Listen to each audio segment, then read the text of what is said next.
Monyet. Begitu makian aparat kepolisian kepada mahasiswa Papua pada peristiwa yang meletus Agustus 2019 silam. Kala itu, intimidasi dan persekusi terjadi di Surabaya.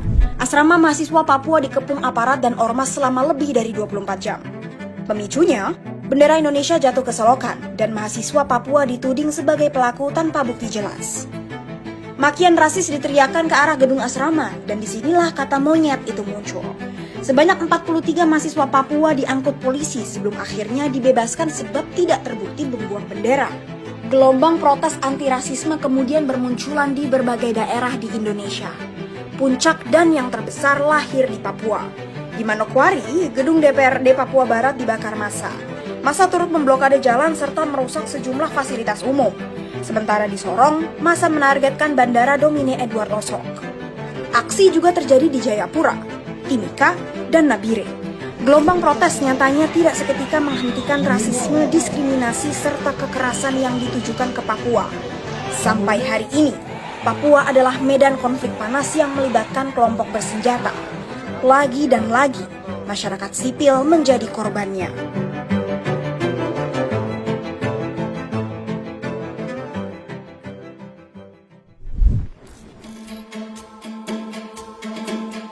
TPNPB, Tentara Pembebasan Nasional Papua Barat. Ia adalah organisasi pro kemerdekaan Papua dan punya bermacam label yang disematkan pemerintah Indonesia. GPL, Gerakan Pengacau Liar. GPK, Gerakan Pengacau Keamanan. KST, Kelompok Bersenjata Separatis Teroris. KKB, Kelompok Kriminal Bersenjata. Dan yang cukup populer, OPM, Organisasi Papua Merdeka. TPNPB percaya kalau Papua punya hak untuk merdeka dari Indonesia. Demi mewujudkan itu, mereka tak ragu mengambil langkah. Pilot Susi Air Kewarganegaraan Selandia Baru, Philip Mertens, diculik pada Februari 2023 dan belum dibebaskan sampai kini. Ia disandra Kodam 3 Ndugama, cabang komando TPNPB yang dipanglimai pemuda bernama Egyanus Kogoya, anak Daniel Yudas Kogoya, prajurit TPNPB yang pernah menculik 26 peneliti tim ekspedisi Lawrence pada 1996. Aksi TPNPB bukan hanya itu. Mei lalu, TPNPB menembak TNI dan membakar sekolah di Intan Jaya. Data Aliansi Demokrasi untuk Papua mencatat setidaknya 69 aksi kekerasan dan konflik bersenjata terjadi pada 2023. Mayoritas merupakan bentrok antara TNI Polri dan TPNPB. Gugus Tugas Papua Universitas Gadjah Mada menyebut lebih dari 2.000 orang jadi korban kekerasan di Papua dalam rentang Januari 2010 hingga Maret 2022. Angka realnya diperkirakan jauh lebih besar ketimbang yang tercatat. Masyarakat sipil berada di tengah pusaran itu, dan banyak dari mereka yang tewas tidak hanya dari peluru TPNPB melainkan TNI Polri. Devianus Kogoya misalnya, direndam dalam drum berisi air. Ia kemudian disiksa, termasuk ditusuk berkali-kali oleh anggota TNI, tersebab dituduh bagian dari TPNPB. TNI mulainya menyangkal, tapi berbalik sikap dan menangkap 13 prajurit yang menjadi aktor kekerasan kepada Kogoya.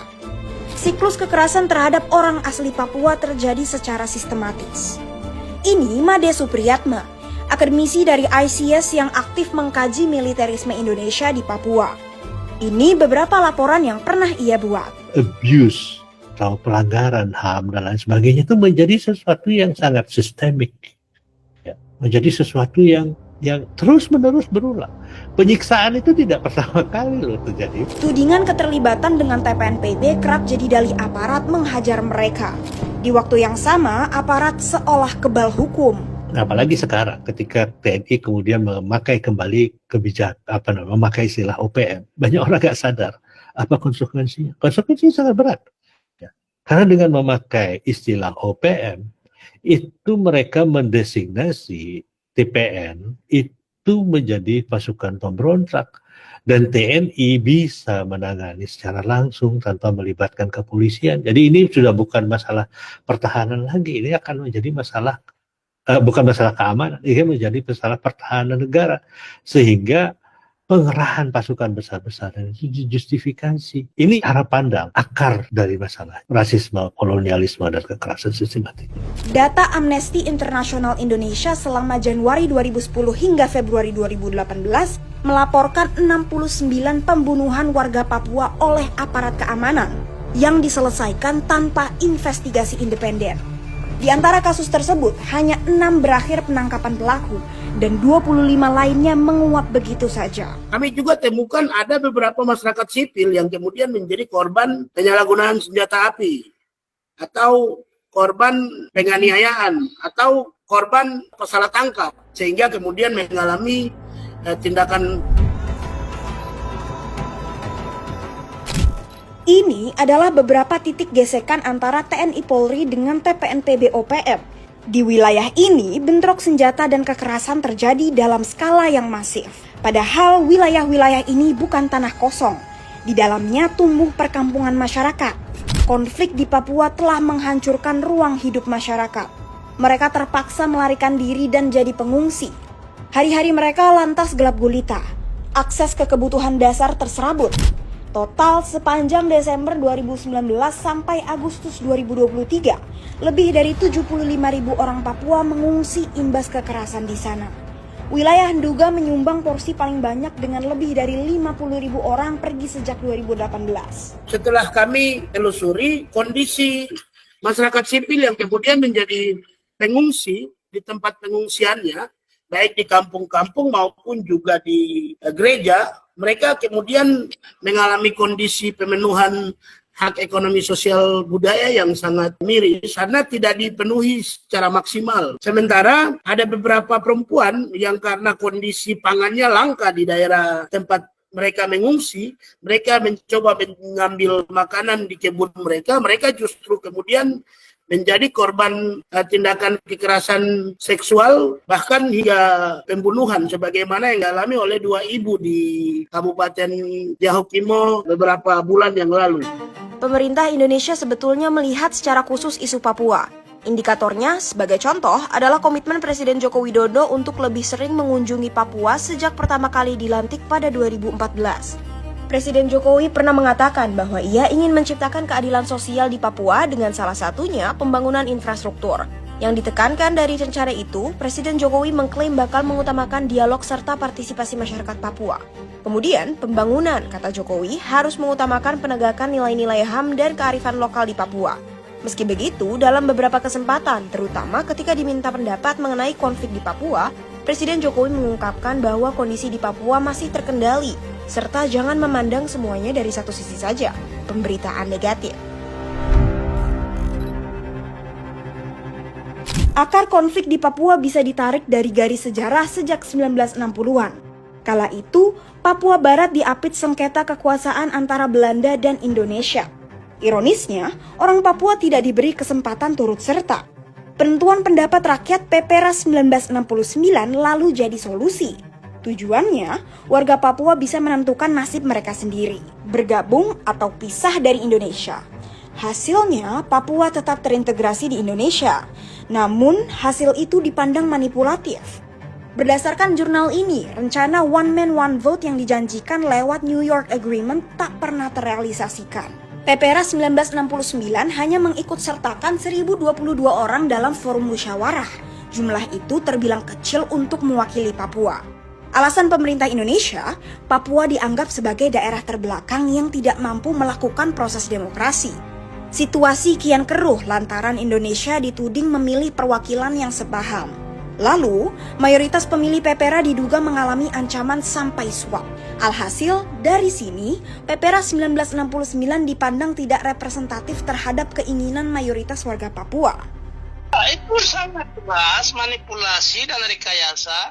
Itu artinya mereka melakukan dengan curang.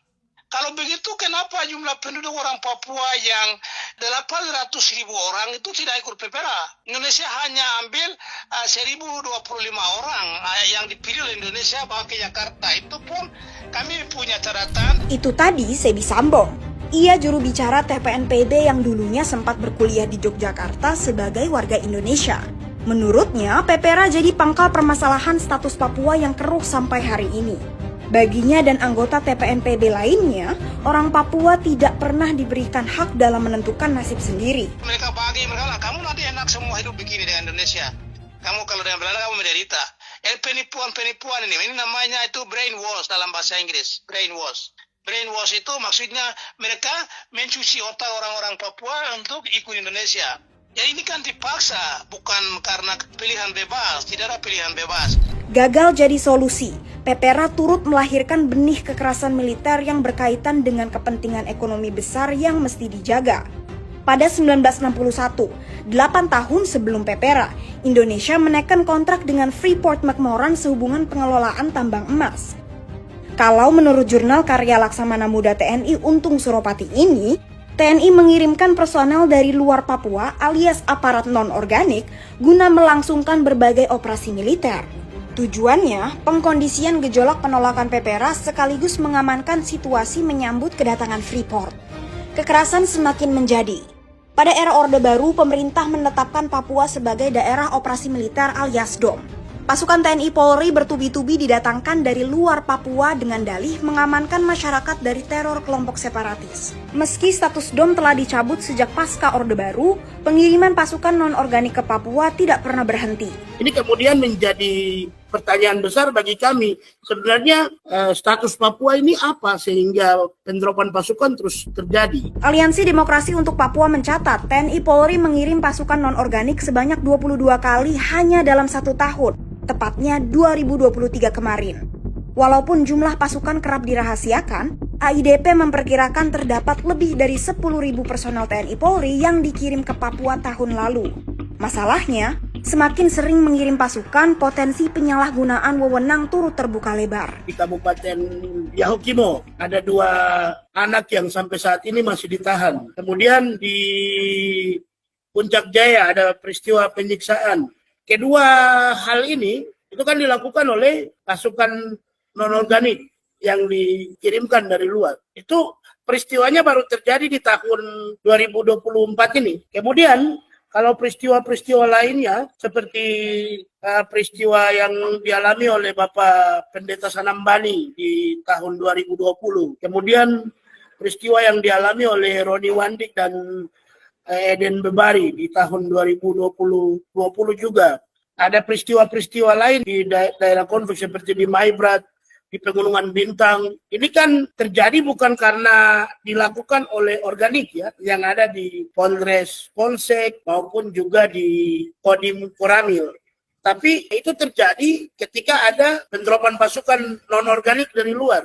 Dari fakta yang tadi saya sebutkan dan kaitannya dengan penerapan pasukan, ya benar, dengan adanya penerapan pasukan maka semakin tinggi praktek kekerasan, penangkapan sewenang-wenang, bahkan juga ada pelanggaran hukum dan HAM yang terjadi. Isu di Papua tidak hanya perihal penentuan nasib sendiri, tapi juga kepentingan-kepentingan ekonomi yang bersinggungan di sana. Di luar Freeport, beberapa daerah menyimpan potensi eksploitasi sumber daya alam. Persoalannya, wilayah yang dimaksud adalah sumbu konflik. Data LBH menemukan di setiap wilayah konflik di Papua yang berjumlah 7 buah memiliki simpanan sumber daya alam yang menjadikan situasi lebih kompleks. Di Nduga misalnya, ada blok warim yang bergerak di sektor migas. Di kawasan Puncak bermukim kegiatan tambang. Di Intan Jaya ada blok Wabu yang mengeruk emas. Di Maibrat ada tambang batubara yang masuk kawasan ekonomi khusus Sorong. Di Pegunungan Bintang sudah bercokol PT Antam. Sedangkan di Yahukimo ada blok Deberai dan blok Soba. Lalu di Fakfak, pemerintah membangun PSM Pupuk. Ini bukan masalah keamanan, ini masalah sosial dan masalah politik yang tidak bisa didekati, diatasi dengan pendekatan keamanan, apalagi pendekatan militer. Ya. Tapi kalau ngomong begitu kita capek ya, karena memang ada unsur interest yang sangat besar di kalangan militer dan pihak keamanan Indonesia, militer dan polisian di Papua gitu ya. Ya, di mana mereka bisa